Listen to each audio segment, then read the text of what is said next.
Hi, this is Richard Gage, architect with Architects and Engineers for 9/11 Truth. I represent 1,600 architects and engineers who are demanding a new investigation of the destruction of the 3 World Trade Center towers on 9/11. We're calling for a new investigation based on the evidence for the explosive demolition of all 3 World Trade Center skyscrapers on 9/11. Many people don't know about the 3rd worst structural failure in modern history, architects included.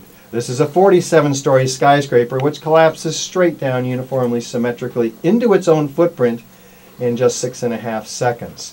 So, you can see why we're calling for a new investigation, and we will be presenting all the evidence tonight at Alex Goulden Hall, 907 Pandora Street, 7:30, Monday night. So be here and join us to learn about the myth-shattering evidence that will alter your worldview irrevocably.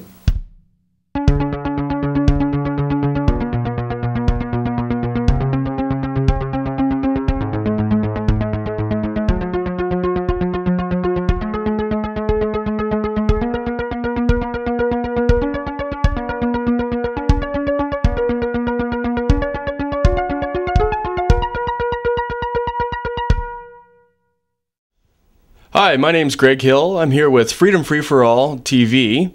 We are interviewing Richard Gage, architect from San Francisco.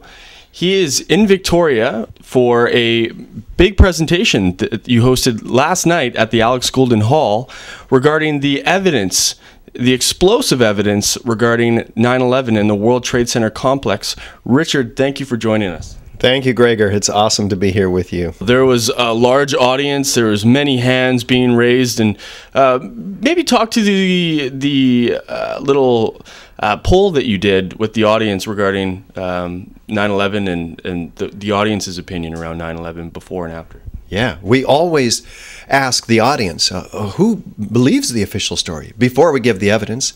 How many are unsure, and how many agree with the evidence for controlled demolition?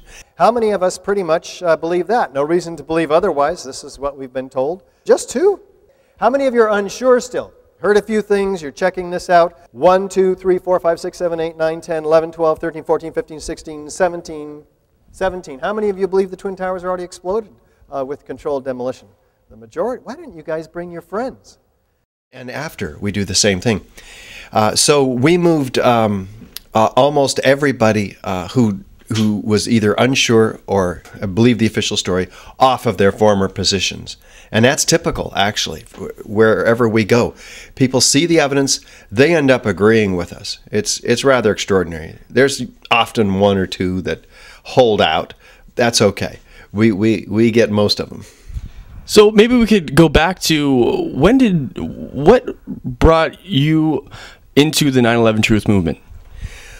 Well, this would be David Ray Griffin, I would have to say, being interviewed on KPFA's Guns and Butter program with Bonnie Faulkner 6 years ago. I'm on my way to a construction meeting, and here I hear this elderly man gently giving all of this very detailed information, which was shocking to me, about explosions in the towers, lateral ejection of beams, no floors found at the bottom. What are you talking about? I would have heard about this by now. And so, sure enough, I checked it out, and it was true. It blew me away. So I had to do something. I found out there was scholars for 9/11 Truth. There was veterans for 9/11 Truth. There was a bunch of 9/11 Truth type movements. But where are the architects and engineers? I mean, these are buildings. Surely I'm not the first one to think about this. I mean, it had been 4 years after 9/11. So it was obvious, but I wasn't the right person for the job. I mean, I'm just an average architect. I've never spoken in public. I don't know how to use a PowerPoint, you know? And so it was as if somebody had asked for volunteers to step forward and help do something for our country, and everybody else stepped back, and there I am just going, oh my God, I have nothing else to do but do this. So I started a website, gathered showed the presentation to the 15 architects that I worked with at the time, all of whom thought I was nuts. and all of whom agreed with me about the evidence for controlled demolition after that. So we started with 15 architects and engineers for 9/11 Truth, and today we have over 1,600. That's a pretty remarkable feat, and you've traveled all around the world. What countries have you been to?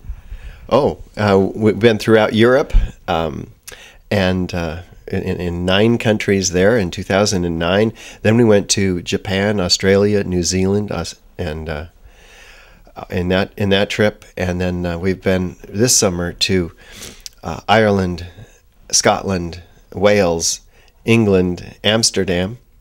Amsterdam's a city. Holland. Okay, the Netherlands, and of course Canada. So you just finished your second stop on your 12-city 9/11 presentation tour for Canada. But I'm curious, what's your take? What's the feedback from the international community, from the audiences outside of the United States? We had a packed house in Spain. We had major media coverage, mainstream primetime coverage in Spain. It was shocking. It was great. We had some decent coverage in France and some decent coverage in Ireland. And in the United States on the Geraldo show, Fox News of all places admits, hey, it looks like a controlled demolition to me. I certainly am much more open-minded about it than I was, and it is because of the involvement of the 9/11 families and all these engineers and architects.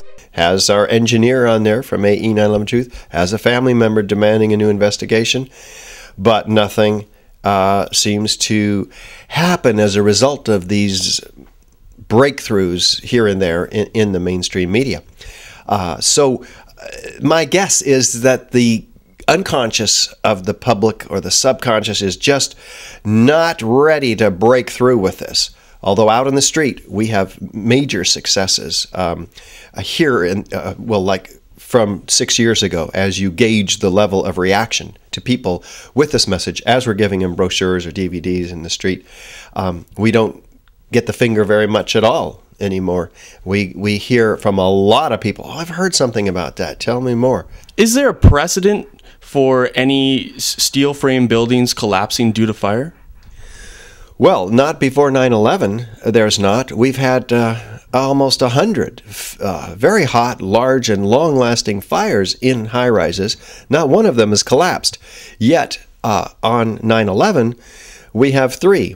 One of them, of course, wasn't even hit by an airplane. World Trade Center 7, 47 stories tall, drops straight down uniformly, symmetrically, almost into its own footprint on the afternoon of 9/11 at 5:20.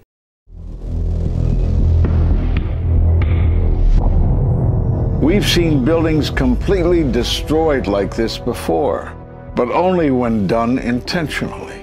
Danny Jowenko is the expert on this in Europe. What did he say? Dit is controlled demolition. Zeker weten. Zeker weten. Er is nagesprongen.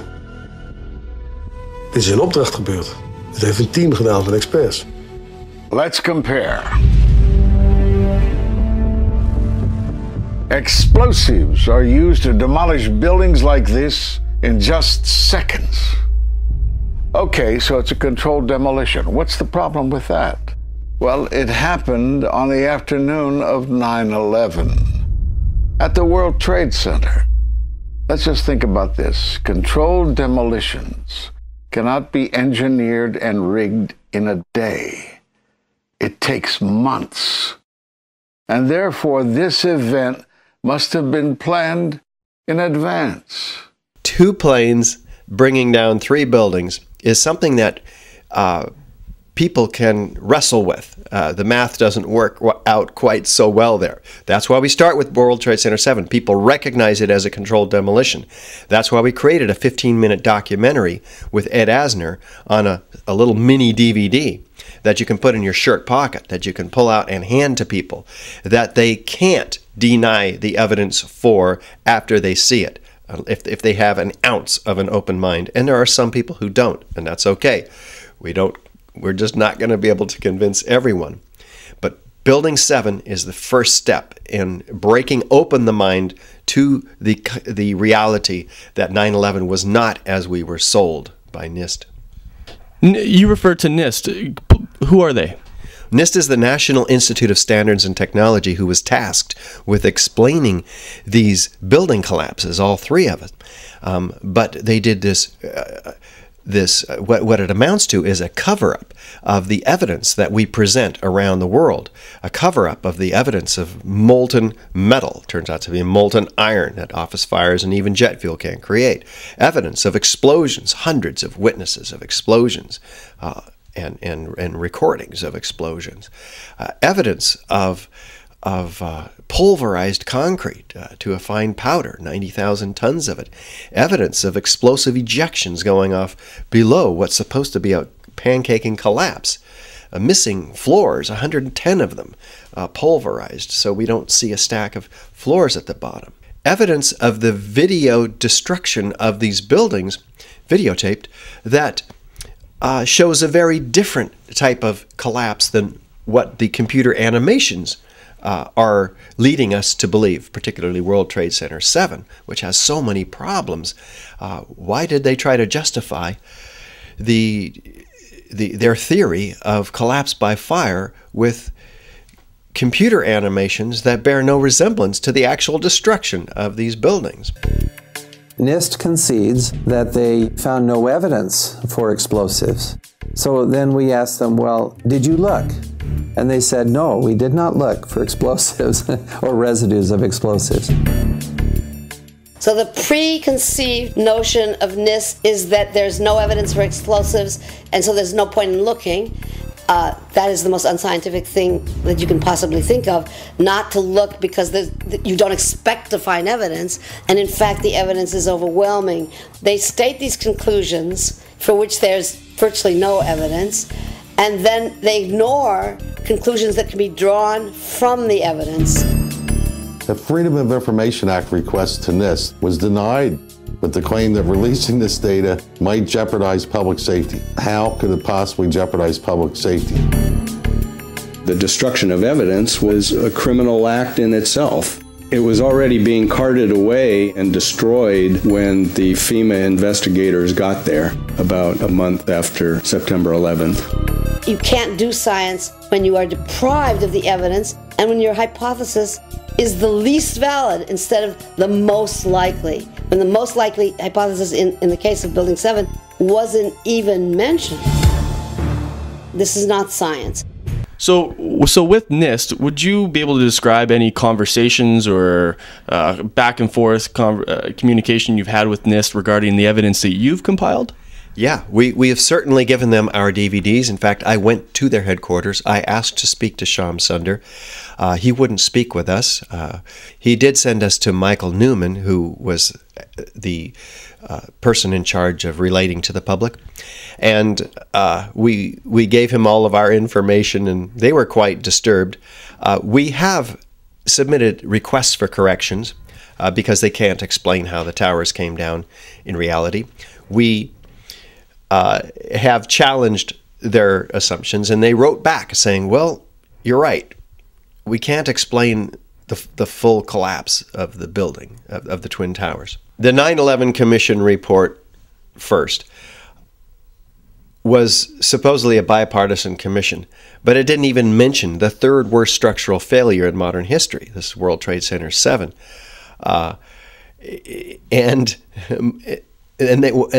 Their reference to the towers was to deny its structural strength, calling the core of the building a hollow steel shaft. And they weren't in charge of writing that report. Philip Zelikow, a Bush administration insider, had complete control over that report and its editing. They did not include in their report the dozens and dozens of witnesses citing explosions at the onset of the destruction of these buildings. Keep your eye on that building as we coming down. The building is about to blow up. Moving back. We are walking back. There's a building about to blow up. Did they actually use the word brought down, and who was it that was telling you this? The fire department, and they did use the word, we're going to have to bring it down. And these people heard explosions. We heard this sound that sounded like a clap of thunder. It looked like there was a shock wave ripping through the building, and the windows all busted out. About a second later, the bottom floor caves out. The building followed after that.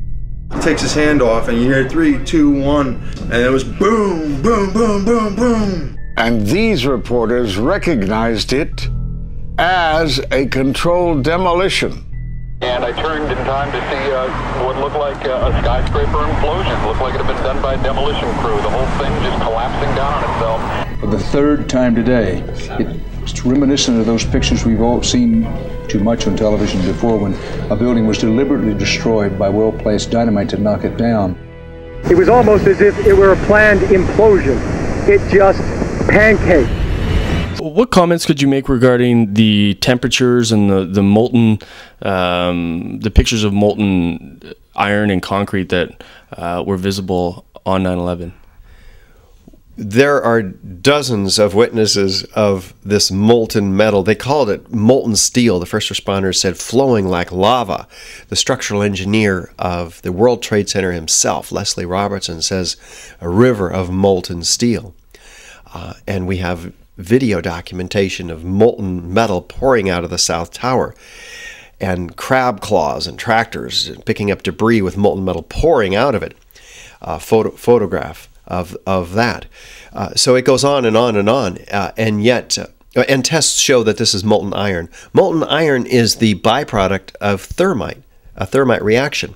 Thermite is an incendiary used by the military to cut through steel like a hot knife through butter.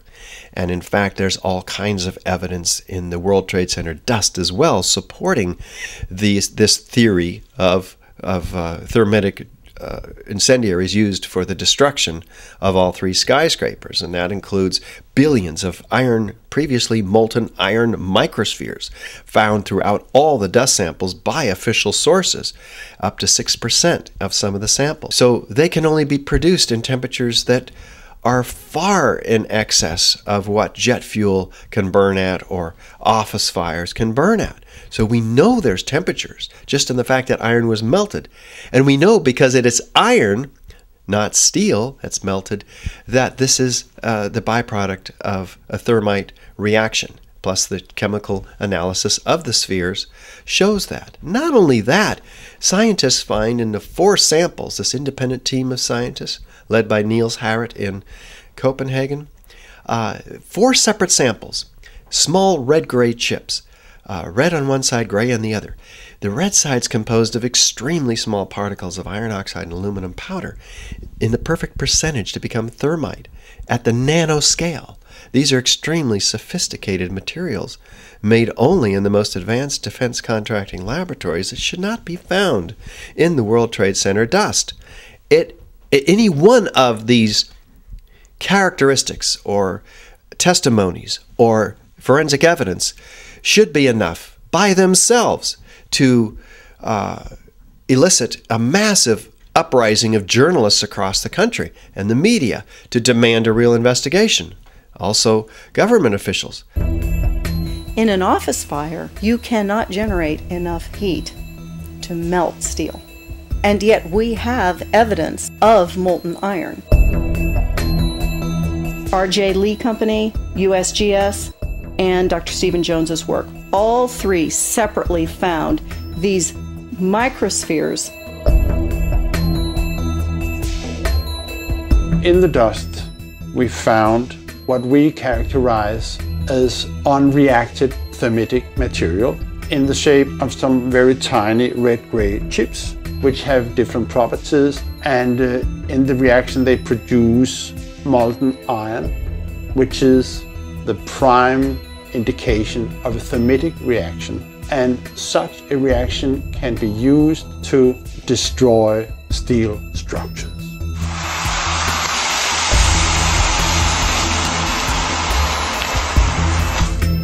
What we have found is a modern version of thermite, which we call nanothermite.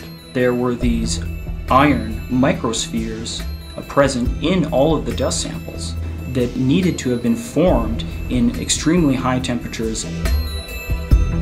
I've independently seen thermitic activity within 2 separate independent samples of World Trade Center dust. My contention, based on finding thermite residue in the dust, is that it happened before. It didn't happen after in the fires that ensued in the rubble pile afterwards. All the characteristics of the microspheres tell me that thermite was involved in melting those steel beams. So thermite, if it was present at the World Trade Center and created this molten metal that so many witnesses and photographic evidence shows, would also explain the fact that the fires could not be put out at Ground Zero. The only thing that is consistent with all of the evidence that we have that could cause such a thing is the use of thermite to cut through the steel. You'd get down below and you'd see molten steel. Molten steel running down the channel rails. Like you're in a foundry. Yeah. Like lava. Like lava. So what would you encourage the viewers at home to do in supporting these efforts? Everybody has to act on this information once we find out about it. We have to learn more so we can talk to others. We need to send, at a minimum, send the AE911truth.org link to every architect and engineer that you can find and everybody else that you know. Elected representatives, media representatives. It's extremely important that we wake up everybody to the reality that 9/11 was sold to us fraudulently, that it didn't happen as we were told, that it was a manipulation, presumably designed to get us into these wars in Afghanistan and Iraq, where millions of people have been killed and benefits have been reaped by those who are actually in control of the media, as it turns out. The boards of directors of the 6 corporations that own 90% of the media are the same people sitting on the arms industry boards, the corporation boards, the banking industry, the oil industry, the insurance industry. All these people, all of these entities benefited enormously by 9/11. So we're up against something that's far bigger than any one of us, but collectively we're an enormous force, and we're operating from a connectedness with each other that they will not be able to respond to when we step forward and take action. Each of us, everyone. There's no excuses anymore. We may be losing our country. We may be facing another 9/11 type attack designed to get us into one of these other wars that they are promoting, such as the Iran and Syria. So please, everybody, this is your country, Canada, and the U.S. and every other country really is affected deeply by this ongoing perpetual war on terrorism that has been fabricated from before 9/11, during 9/11, and continues. So do everything that you can to stop it by waking up your fellow countrymen. This is a time when your country is calling you to real patriots. These are the real patriots, not the ones in Congress and Parliament who voted for our respective versions of the Patriot Act, the National Defense Authorization Act, which are abominations designed to destroy our civil liberties. And on those points there, Richard, regarding the NDAA, the Patriot Act, and these other things, we are freedom free for all, and these are very dear to our heart, the producers and the creators of this show. And so maybe you could touch on that. What's the big picture? What's the overarching impact that we are seeing with the loss of liberties? What is the impact, and what can people do to get engaged with your group? Well, the impact is enormous. I don't think we can underestimate the deeds that those in power are capable of if they, in fact, were responsible for 9/11. And a real investigation will determine who they are, who was responsible, who are the perpetrators of this fraud of 9/11. Relative to what we can do, we have a vehicle for action at AE 9/11 Truth, which involves becoming an AE 9/11 Truth action group. So we're encouraging every activist organization, 9/11 activists across Canada and across the US and other countries, to become an AE 9/11 Truth action group, which is great because it affiliates us together, us being 1,700 almost architects and engineers who give you the people who are out in the world and in the streets the credibility of that number of architects and engineers. And you're on our website so people can find you locally because they're looking on our website for somebody who's in their area. And so they find that table of the list of all of these action groups. We have dozens and dozens now, and we need hundreds and hundreds. Obviously, it's free. We're not talking about something that costs money. We work together then. Every month we come up with an action that's done uniformly, synchronistically across the world in a given month, whether it's tabling for out in a public square with giving literature, DVDs, or whether it's writing our congressmen or visiting media officials. There's a whole number of things we can do. Freeway blogging with large banners. So in acting in concert builds our momentum and bonds us as the 9/11 Truth movement. And so there's a number of benefits from that opportunity, that process of becoming an AE 9/11 Truth Action Group. And it's a lot of fun too. Being part of it myself, it's great to meet other like-minded people, talk about these issues, get other people's opinion, reinforcement, and get out in the community most of all. So on that point, Richard, you have these mini DVDs, which is a 15-minute series of interviews narrated by the famous actor Ed Asner, which people can hand out to people on the street, to their friends, their colleagues at work, to architects and engineers, to faculty at universities. And we are calling upon you, the viewer at home, to get copies of these DVDs and hand them out. They are available online at Architects and Engineers for 9/11 Truth. Their website is ae911truth.org. You can get bulk orders of these DVDs and hand them out. So we are calling upon you to do so. Also, for Inside Victoria, you can reach us at freedomfreeforall.com or by email freedomfreeforall@gmail.com. My name is Greg Hill with Freedom Free for All Television, and this is our special guest, Richard Gage from San Francisco. Richard, we are so appreciative of you coming to Victoria and giving your presentation last night. Thank you so much. Oh, you're very welcome, Gregor. Glad to be here. You guys are awesome. Keep up the great work.